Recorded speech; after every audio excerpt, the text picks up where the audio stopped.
everyone, this is John. Welcome back to another episode of our weekly show, The Subcontinent. Our episodes aim to address important issues in the subcontinent which affect the governments, people, organizations, and the region as a whole. We will try to explain the issues, break down controversies surrounding them, and try to have some external perspectives from experts and people. In this edition of The Subcontinent, we will dive deep in the history of terror and torment against the Hazara Shia Muslim community in Pakistan, and discuss how Islamabad's reaction to Daesh attacks may influence the future of Takfiri terrorism throughout Asia.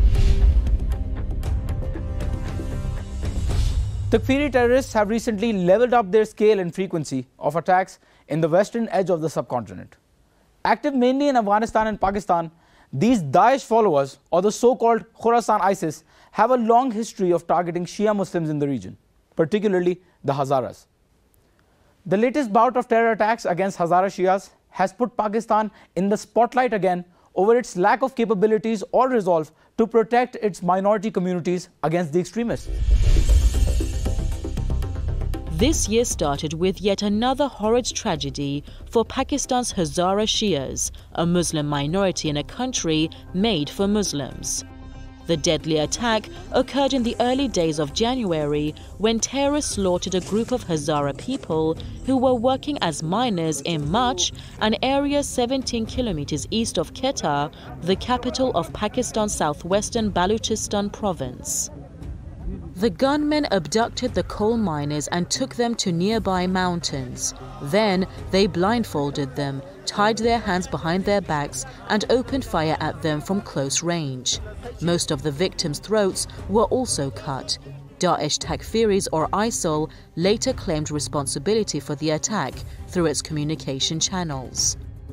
Hazara community की सूरत हाल फिलहाल जैसे कि पिछले सालों से हम देख रहे हैं कि काफ़ी टाइम पे उनके साथ एक किस्म की समझ ले कि नाइंसाफ़ी हो रही है और बेजहा कत्ल हो रहे हैं वो, और उसके लिए उनका मेरे नज़रिए में तो ये लग रहा है मुझे कि शायद उनका किसी एक मज़हब या एक कम्युनिटी के साथ ख़ास तल्लुक़ होने की वजह से उनको निशाना बनाया जा रहा है ना, वरना देखें और भी पाकिस्तान में हैं, बहुत सी जगह हैं, तो दहशतगर्दी ओवरऑल है पाकिस्तान में, लेकिन जिस तरह उनको कत्ल किया जा रहा है और बारहा उनको निशाना बनाया जा रहा है, और ये जो उनकी एहतजाज हैं, धरने हैं, वो अपना प्रोटेस्ट करते हैं, लेकिन वो चंद दिनों के लिए गवर्नमेंट उस पर थोड़ा सा उनको दिलासा दे के उसके मुस्तकिल कोई हल नहीं कर रही। हुकूमत को चाहिए कि उसके मुस्तकिल हल करे। Haji Jawad, a local Hazara leader, described the act of terror as an attempt to sabotage peace in the province and to provoke sectarian strife, urging the government to bring the perpetrators to justice immediately. As news of the killing spread through the community, Hazaras took to the streets in protest, blocking a highway near Quetta. The bodies were placed on the road as protesters called for the government and security forces to follow through on promises to ensure their safety. The horrendous and absolutely brutal terrorist attack was condemned by an overwhelming number of people and groups, both from inside and outside of Pakistan. But the Hazara people, who felt fed up with the inaction vis-a-vis such atrocities, wanted something more tangible than mere denunciations. They held several days of protests and did not bury the victims until the Pakistani Prime Minister accepted to go to Quetta and promised better protection for them. Pakistan's Prime Minister Imran Khan was quick to tweet about the assault, condemning the killing of the coal miners as another cowardly, inhuman act of terrorism. But when Hazara started rallies and asked for a visit by the Prime Minister to hear their demands for justice and security, he called their request blackmail. उनकी एक ये demand है कि जी prime minister आए तो फिर हम लोगों लाशों को दफनाएंगे। मैंने उनको मैसेज पहुंचाया है कि देखें, जब सब डिमांड्स भी आपकी मान ली हैं, तो ये डिमांड करना कि हम दफनाएंगे नहीं जब तक प्राइम मिनिस्टर आए ना, ये किसी भी मुल्क के प्राइम मिनिस्टर को इस तरह की ब्लैकमेल नहीं करते। This set off further furor throughout the country. हम आपको कोई ब्लैकमेल नहीं कर रहे हैं। आप आए, हमारे शराइत सुने, हमें इंसाफ दें, हमारे कातिलों को उनके कैफर किरदार तक पहुँचाएँ। हम आपसे वादा करते हैं, आप हमसे सबसे पहले वादा करें कि ऐसा कोई वाक़या नहीं होगा। आप हमें बल्कि नोटिस लिख के दे दें कि कोई ऐसा काम नहीं होगा। हज़ारा कम्युनिटी का एक भी शख्स आज के बाद इस तरह दर्दनाक मौत नहीं दिया जाएगा उनको, फिर हम भी इस धरने से खामोशी से उठ जाएंगे। मैं इमरान खान साहब से एक कहूँगा, प्लीज़ आ जाए, इन लोगों की तकलीफ को थोड़ा सा समझ लें, और कुछ नहीं। Finally, after about a week of demonstrations in major cities across Pakistan, Khan promised to visit the grieving community and assure their protection. Retrospectively, it seems paradoxical that the Premier was so unwilling for the visit. Before coming to power in 2018, Khan was known as a vocal decrier of Pakistan's leaders for not doing more to stop attacks on the Hazara community and for not rushing to Quetta to offer condolences after similar assaults. Authorities vowed the arrest of the attackers, payment of compensation to the bereaved families and better security for the Hazara. They also announced plans to set up a high-level commission headed by Baluchistan's Home Minister to investigate attacks against the Hazara community in the past 22 years.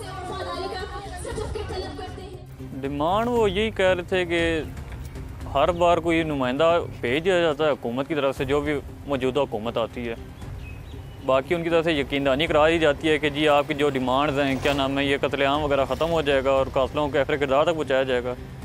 But ये है कि वो बस वक्ती 2-3 दिन का ही है। उनका एक ये था कि ये इसको प्रॉपर ख़त्म किया जाए।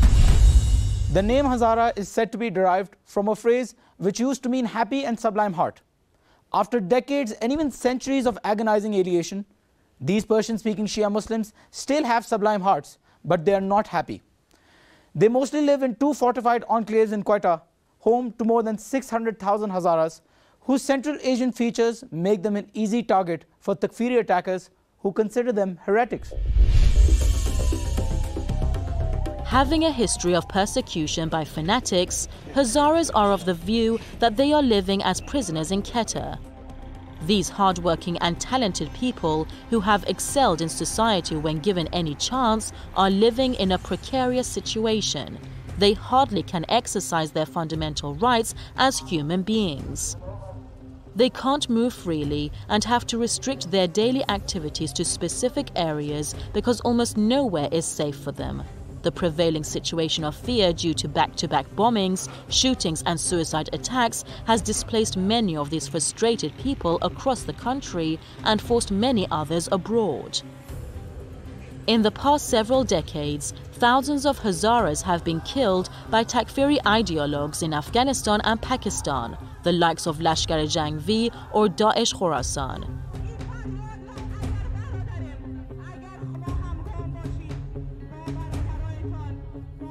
हज़ारा कम्युनिटी का ये पहली बार नहीं है, इससे पहले भी कई ऐसे वाक़यात हुए हैं कि वो हद से ज़्यादा जुल्म बर्बरियत। हुकूमत को चाहिए कि ये अपनी तरफ से जिस तरह वज़ीरिस्तान में ऑपरेशन हुआ, ऐसा ऑपरेशन बलूचिस्तान में भी होना चाहिए कि इनको भी कोई सबक हासिल हो, दोबारा ना हो। सिर्फ शियों को टारगेट नहीं करते, बहुत से सिक्योरिटी वाले, आर्मी वाले, मिलिशिया वाले, वो बेचारे भी इस लपेट में आते हैं। ये हुकूमत को अच्छी तरह। Following each carnage, authorities have repeated their hollow promises.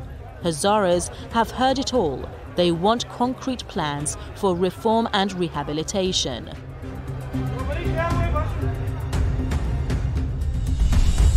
The geopolitical upheaval that followed the US invasion to the region proved to be the death knell for many people. The US so-called war on terror made extremists and terrorists in Afghanistan, and Pakistan joined hands with the US but simultaneously supported the Taliban also. Hazaras were among the most vulnerable people in the face of Takfiri attacks. Countrywide, Saudi-sponsored madrasas to teach Wahhabism on the backdrop of Islamabad's decade-old policy of appeasement towards anti-Shia militancy seemed as other factors of the Takfiri crimes. The Daesh attack on miners wasn't just about aggravating the grief and fear of Hazaras. Takfiri sees such bloodshed as useful propaganda weapons to cultivate wealthy and powerful benefactors. Daesh presence in Pakistan started with a series of graffiti by supporters of the group, but spread fast as the group forged alliances with like-minded extremists and enjoyed the support of a nationwide network of Saudi-backed madrasas. Thanks to madrasas, the Daesh in Pakistan is even more successful in recruitments than Afghanistan. The fact that Washington is in open and direct talks with Taliban after decades of war is a proof for Daesh that if it manages to establish a stronghold in the region, the United States will ultimately have to sit on the negotiation table with them. This may intensify the rivalry between Daesh and Taliban both in Afghanistan and Pakistan. Pakistan plays a critical role in the Taliban-US negotiations, and since the power and reach of Takfiris in Pakistan are directly dependent on the status of the group in Afghanistan, Islamabad's response to extremist attacks will be crucial for the future of Takfiri terrorism across the subcontinent and South Asia. Okay, we are now joined by Dr. Liaquat Ali Khan, who is an emeritus professor at Washburn University School of Law. Mr. Khan, welcome to our show. So, why is Daesh Takfiri group increasing its activities in Pakistan? Well, I think Daesh, first we need to know what Daesh is. I think it's predominantly an Arab group that is trying to force Islam and a certain version of Islam on the Muslim countries. I mean, of course, they're fighting the West, but I think that is probably not their main goal. I think their main goal is to go to different Muslim countries, whether it is Syria or Afghanistan or Pakistan or Iraq, and first of all, take hold of the territory so that they can operate freely from there. And second, they have very distinct ideas regarding what they need to do. I think they are trying to reimpose the rule of the Arabs over the Arabs and non-Arab populations, because they think that Islam has drifted away from its motherland and from its original people. And therefore, they are resurrecting the Islam that they think should be the Islam of everyone. And they totally feel that whether it's Syria or Iraq or Iran or any other Muslim country, they have left the true message of Islam.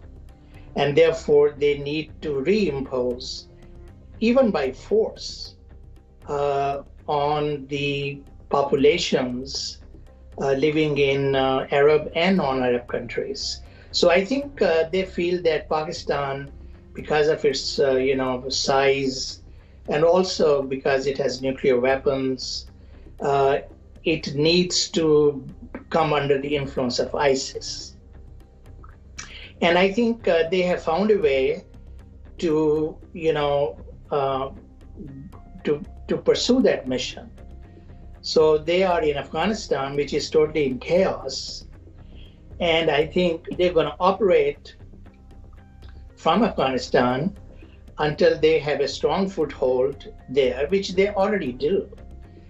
And then attack the people they don't like and harass the governments so that they become frustrated and confused, and then they enter the territory. So in other words, I think ISIS is looking for a global domination of their versions of Islam. I think they mistakenly believe that they can resurrect the 7th century where the first Muslims expanded their rule over almost half the world at that time. So I think they have those dreams, and they feel that Pakistan is an essential, milestone or an essential geography in order to control the Muslim world. All right, so you're saying that they want to make territorial gains, reimpose their own version of Islam, and Pakistan is particularly important because of nuclear weapons and geostrategic importance. So what are the roles of Saudi Arabia's madrasas in recruiting and training terrorist activities and takfiris in Pakistan? I can say in very broad terms that the philosophy of ISIS is not very different from the teachings of Abdul Wahab, who is followed in Saudi Arabia.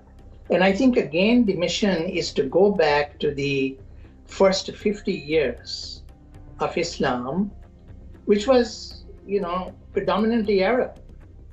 I think there was Salman Farsi over there, but there were very few non-Arabs who were the pioneers of Islam. And for some reason, I think Saudi Arabia and ISIS, they feel that they have to go back to the first 50 years and resurrect that sensibility, that mission of Islam, and go to different countries with Arabs as the center of the movement.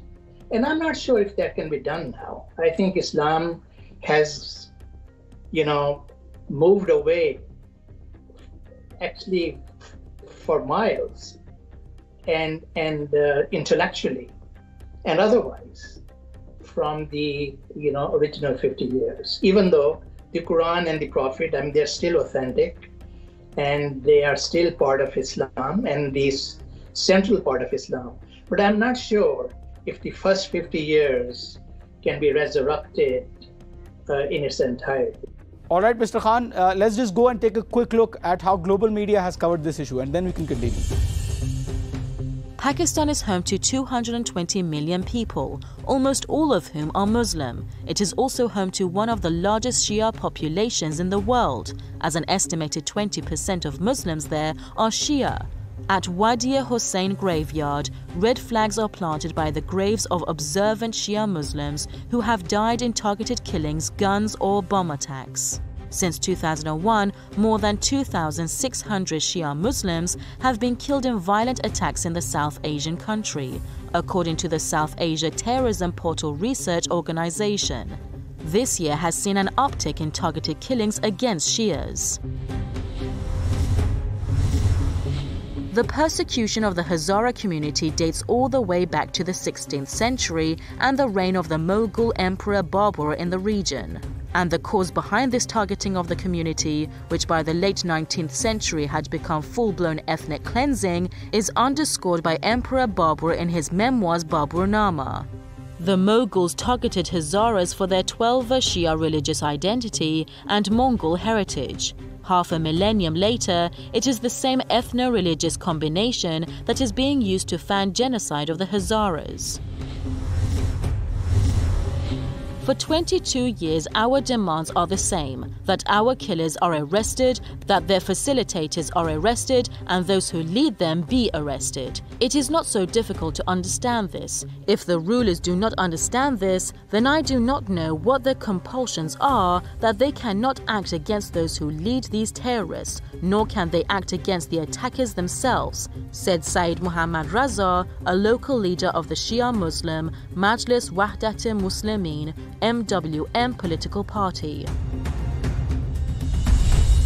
All right, Mr. Khan, welcome back to our show. So please tell us how the situation for Hazara Shia Muslims is in Pakistan. Why does no one protect them? Well, I think if you look at Hazaras, it is a population which has sort of Mongolian ethnicity. I think they are called the children of Genghis Khan. And but that was 7 centuries ago. So it seems like over the 7 centuries, the Hazaras, a distinct ethnic group, and they're scattered in the region. I think there are 500,000 in Iran. There are probably more than 500,000 in Pakistan. and there are quite a few in central Afghanistan. And I was, researching that there are some also in Australia, 200,000 of them, some in Europe, very few in America. So it seems like the Hazaras, they are a population that is ethnically different from wherever they are. I think they're different from Pashtuns, they're different from Iranians, and they're different from the Punjabis and the Sindhis and the Balochis in Pakistan. Even though in Pakistan they are in Balochistan, but nevertheless their ethnic separation is still there, just like it is there in Afghanistan and even in Iran and obviously in Australia. So that is first reason that a lot of Pakistanis and even Pashtuns feel that the Hazaras are not from the region, that they're aliens, that they are foreigners. And that is first reason that, nobody owns them. And that's very unfortunate that after having lived for 700 years in these, countries, they still feel that they are foreigners, and the people feel that they are foreigners too. So it's a disconnect between their presence and their belonging to Pakistan and Afghanistan. So I think just like foreigners are mistreated everywhere, I think Hazaras are mistreated in Afghanistan as well as in Pakistan. All right, thank you so much, Mr. Khan, for being with us on our show. It was really nice having you here. Viewers, we have with us Mr. Zafar Mehdi, and let's talk to him and see what's been going on social media. Salam John Hussain, this is Sayyid Zafar Mehdi, and today we will discuss social media buzz past few weeks over the carnage in Pakistan where 10 Hazara Shias were brutally killed by Daesh Takfiri terrorist group. This is not the first time and perhaps won't be the last. So naturally there is anger, there is outrage, and there is frustration. Let's take a look at some of the reactions on social media over this incident. Author and lecturer Muhammad Shujai points to safety and security concerns of this vulnerable ethnic minority. He terms the lack of action in preventing violence against Hazara Shias a betrayal. Twitter user Muhammad Ehsanullah says it's not important to be a Shia to understand the pain and plight of this community. He urges the Pakistani government to take action. In another tweet, user Faika says the anger within the community is justified because state has failed to provide them protection. She refers to an incident 8 years ago when over 100 Hazara Shias were killed in the same place, which shows nothing has changed for them all these years. Political commentator Michael Kugelman, responding to Pakistani journalist Moeed Pirzada, says this incident points to the emergence of Daesh in Pakistan. He says the militant group first made inroads in the country back in 2015 in the form of Daesh Khorasan. Professor Adnan Rasool says it's time to pause and think why the Hazara community has to deal with this kind of relentless persecution. And he has an important question: why the Pakistani government has been unable to address this issue. Like many social media users, lawyer Benazir Jatoi criticizes the government of Imran Khan for poor handling of this issue and his reluctance in reaching out to the families of victims. She terms it the lowest point for the government. User Zahra says the plight of Hazara Shias has no takers, not even the so-called champions of human rights. She says Daesh is basically the creation of US, and she cites an assassination of top anti-Daesh commander General Qasim Soleimani as an example of US complicity in Daesh crimes. Thanks for being with us. It's back to you, John Hussain, in the studio. All right, ladies and gentlemen, that was our episode about the history of terror against the Hazara Shia Muslim community in Pakistan. To watch bits of our episodes and for more updates, follow us on our social media platforms and make sure to give us feedback about what you think. We'll meet the same time, same day next week. Thanks for watching.